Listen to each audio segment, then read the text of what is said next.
Most people who know the Battle of Britain know one name, Hugh Dowding. Fewer know the man who actually ran the fight day after day over the skies of London was someone else entirely, Keith Park, commander of 11 Group, which absorbed the overwhelming majority of every German raid that summer. 6 weeks after the battle was won, Park was fired too, quietly, within a month of Dowding, replaced by the very rival who'd spent the whole battle undermining him. Douglas Bader, one of the RAF's own celebrated pilots, said flatly that the entire survival of the country rested squarely on Park's shoulders. This is the story of the man who ran the actual fight, and the political maneuvering that erased him from a victory he arguably did more than anyone alive to secure. Dowding barely flew a mission himself. He directed the battle from a desk in a bunker, coordinating radar reports and squadron movements from behind the scenes. Park was the one making second-by-second decisions about which squadrons to scramble, when and where, as German bombers closed in on his airfields with barely 20 minutes warning.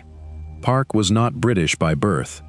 Born in New Zealand in 1892, he served first in the artillery in the First World War, surviving the Gallipoli campaign before transferring to the Royal Flying Corps, where he became a decorated fighter pilot and squadron commander on the Western Front, shot down more than once and wounded badly enough that doctors doubted he'd fly again. By the interwar years, he had built a reputation as a sharp, hands-on officer, someone who understood not just strategy on paper, but the practical rhythm of getting fighters into the air fast enough to matter, learned the hard way from years of actual combat flying rather than staff college theory. That reputation earned him a position as Hugh Dowding's senior air staff officer at Fighter Command Headquarters, working directly alongside the man building Britain's entire integrated air defense system from scratch. Radar stations, ground controllers, and fighter squadrons all wired together into a single coordinated network unlike anything else in the world at the time. When Dowding needed someone to command 11 Group, the group covering southeast England and London, the group that would face the German Air Force first and hardest if war came, he chose Park, a decision that put the most experienced combat-tested officer in his command directly in the path of the coming storm. It proved to be an inspired choice and an unusually fast test of it. Park brought a quiet, methodical intensity to the role that colleagues frequently remarked on.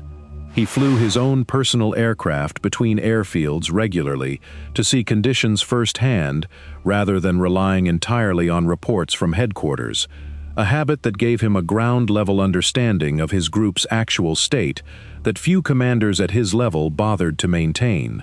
In May 1940, months before the Battle of Britain officially began, Park's squadrons provided air cover over the beaches of Dunkirk, flying constant sorties to protect the evacuation of over 300,000 British and Allied troops.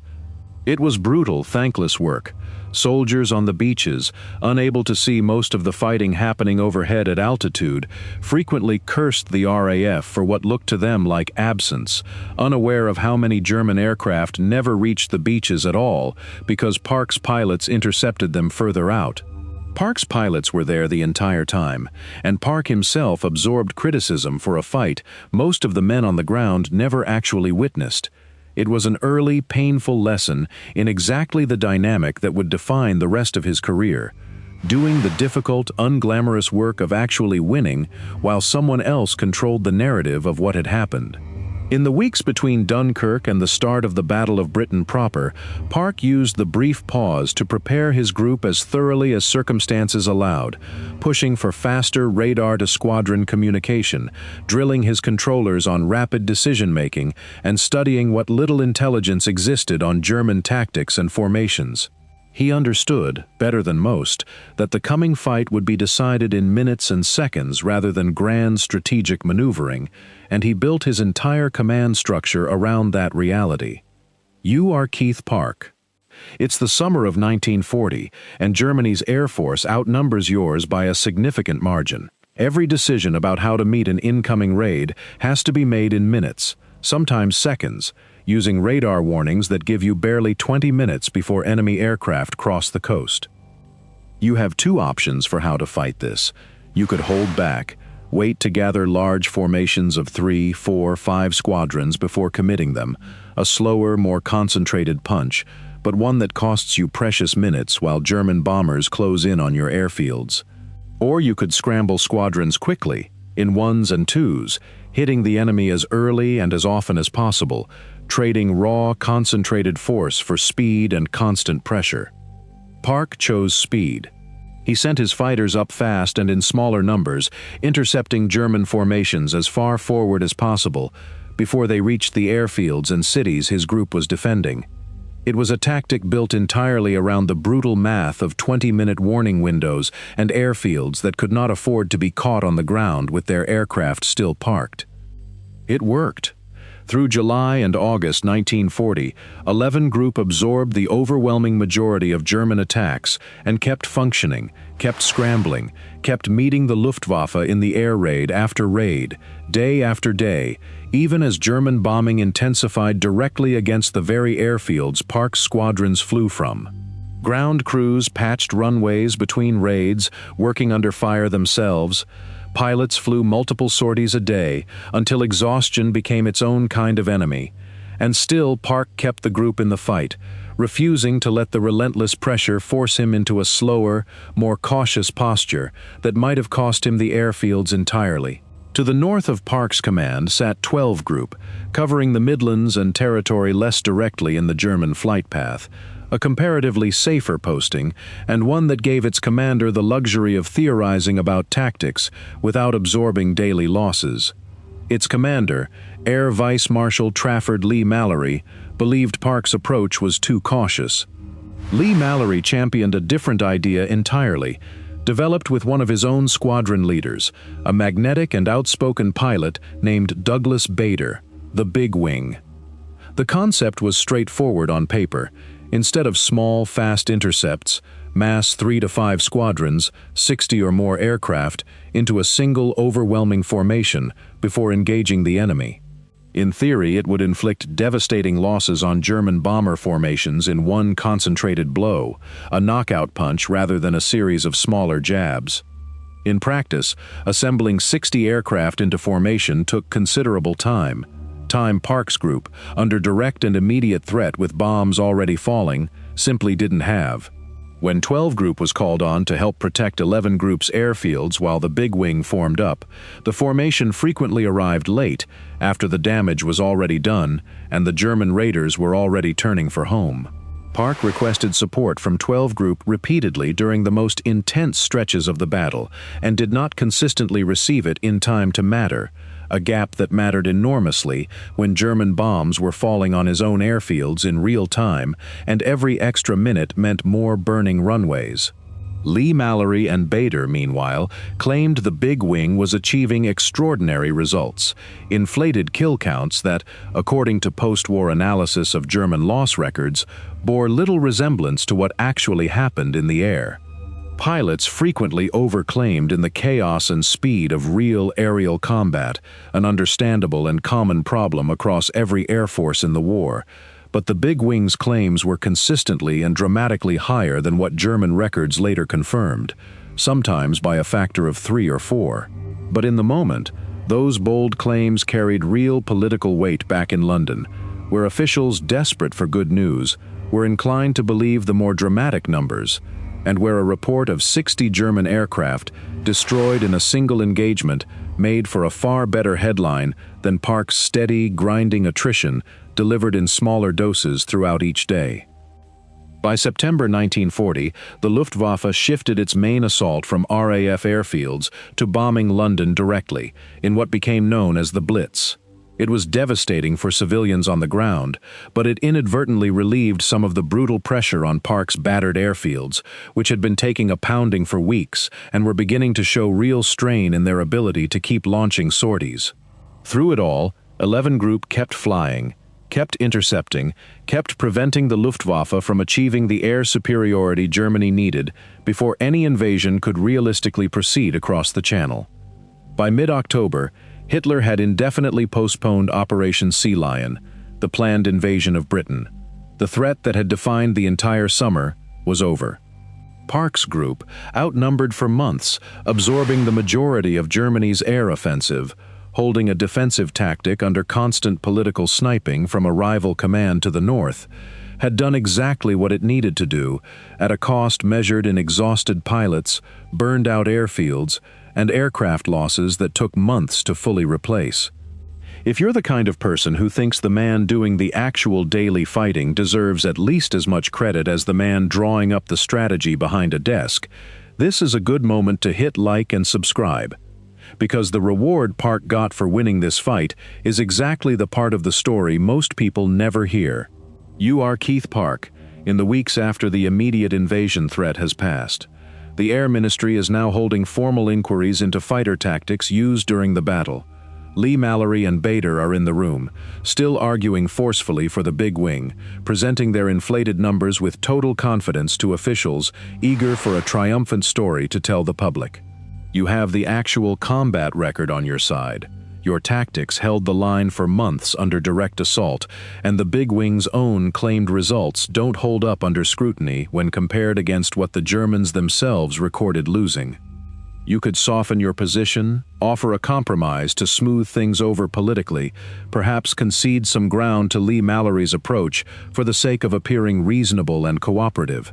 Or you could stand by the tactics that, empirically, worked, even knowing that Leigh-Mallory has been building political support against you for months, that a chairman sympathetic to the big wing faction is running the meeting, and that the officers who actually flew against the big wing formation and could speak to its real-world shortcomings weren't even invited to attend. Park held his ground. He defended his tactics on their record, not on political maneuvering, in a meeting stacked against him from the start, refusing to pretend the big wing had earned the credibility its advocates were claiming for it in front of an audience that, by and large, wanted to believe the more flattering version of events. It did not go well for him politically, whatever the merits of his argument. Being right about the tactics, it turned out, mattered considerably less in that room than being connected to the right people. Leigh-Mallory, working with Air Marshal Sholto Douglas, a senior figure at the Air Ministry, with his own long-standing friction with Dowding stretching back years before the battle even began, spent the closing weeks of the fight building the political case to have both Dowding and Park removed from their commands. The big wing controversy provided useful ammunition, even though later historical analysis suggests it was only one factor among several in a broader institutional push against Dowding's leadership style and his famously blunt, undiplomatic manner in dealing with the Air Ministry's bureaucracy. On the 25th of November 1940, Dowding was removed as head of Fighter Command, replaced by Sholto Douglas himself, the very man who had helped orchestrate his removal now stepping into his chair. Less than a month later, Park was removed from command of 11 Group, replaced by the very man who had spent the entire battle criticizing him from the sidelines, Trafford Leigh-Mallory. The sequence could hardly have been more direct, or more nakedly self-serving. The faction that had spent the summer arguing for a tactic that never delivered the results it claimed had just inherited the commands of the two men whose actual, proven tactics had won the battle everyone was still celebrating in the newspapers. As Dowding's removal became, over decades, the more famous injustice, the story historians and documentary makers returned to again and again. The architect pushed aside after building the system that saved his country, his name now permanently attached in public memory to the integrated air defense network that made victory possible in the first place. Park's removal happened in Dowding's shadow, both literally and in the historical record that followed, mentioned almost as an afterthought in most popular retellings, if he's mentioned at all. Douglas Bader's own words, "The awesome responsibility for this country's survival rested squarely on Keith Park's shoulders," came from a man who had actively worked, alongside Leigh-Mallory, to have Park removed. Even his critics, in unguarded moments decades later, understood exactly what he'd accomplished, even if they'd never admitted it, while it might have cost them politically. Unlike Dowding, whose career effectively wound down after his removal into a series of largely ceremonial postings, Park's story didn't end in quiet retirement. He went on to command RAF operations defending Malta during its brutal 1942 siege, a small, desperately outnumbered island under near-constant bombardment, not unlike southern England 2 years earlier. An island so battered by Axis bombing that it was collectively awarded the George Cross for its civilian population's endurance. Park applied much of the same fast, aggressive interception philosophy that had worked over London, meeting incoming raids as far out as possible rather than waiting passively for them to arrive. And Malta held, against odds that at times looked even worse than 1940, its supply lines nearly severed, its population surviving on strict rationing while the RAF fought to keep the island from falling entirely. He later commanded Allied air forces in the Southeast Asia theater for the remainder of the war, overseeing operations across a sprawling and logistically punishing front stretching from India to Burma. It was a genuine second act, built on the same tactical instincts that had gotten him fired in the first place, vindication delivered not through an apology from London, but through results in the field, thousands of miles from the political maneuvering that had ended his first command.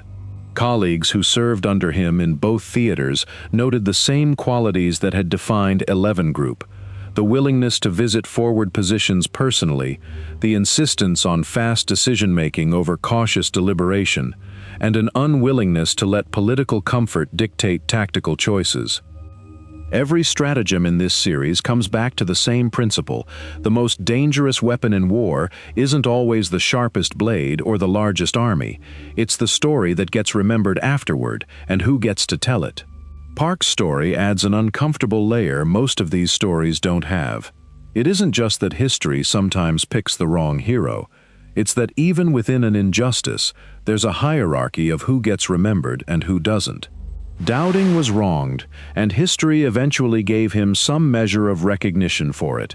Statues, documentaries, his name attached to the system that won the battle, a memorial that visitors still stop and photograph. Park was wronged in almost exactly the same way, by almost exactly the same people, at almost exactly the same time, and largely disappeared into a supporting role in someone else's story, even though the man who fired him privately admitted Park was the one actually holding the country together, day after exhausting day. It raises an uncomfortable question about how injustice gets remembered at all, and why some victims of the same conspiracy end up as footnotes to somebody else's tragedy. There's a natural instinct in storytelling to find the single, cleanest hero for any given event. One name, one face, one clear arc of triumph and betrayal. When two people are wronged by the same conspiracy at the same moment, the version of history that survives usually doesn't have room for both of their stories in full. One becomes the symbol, the other becomes a supporting detail in someone else's biography, mentioned in passing, footnoted, occasionally rediscovered by people willing to look past the name everyone already knows. Park's later success in Malta and Southeast Asia complicates the picture further. He didn't need history's sympathy to prove his tactics worked. He proved it twice more, in theaters just as desperate as southern England had been. And still, decades later, ask most people who won the Battle of Britain, and the name that comes back first is rarely his. Do you think Park would still be remembered today if Dowding hadn't been removed in the same conspiracy? Or did sharing the injustice with a more famous man end up costing him the recognition he actually earned? Would history remember him better, or worse, if his story stood entirely alone? If this kind of hidden stratagem is your thing, hit like, drop a comment with your answer, and make sure you're subscribed, because history has no shortage of stories like this one, and we're only getting started. And if you want to tell us whose story we should uncover next, another commander history got wrong, or another deception that changed a war, leave it in the comments. We read every one.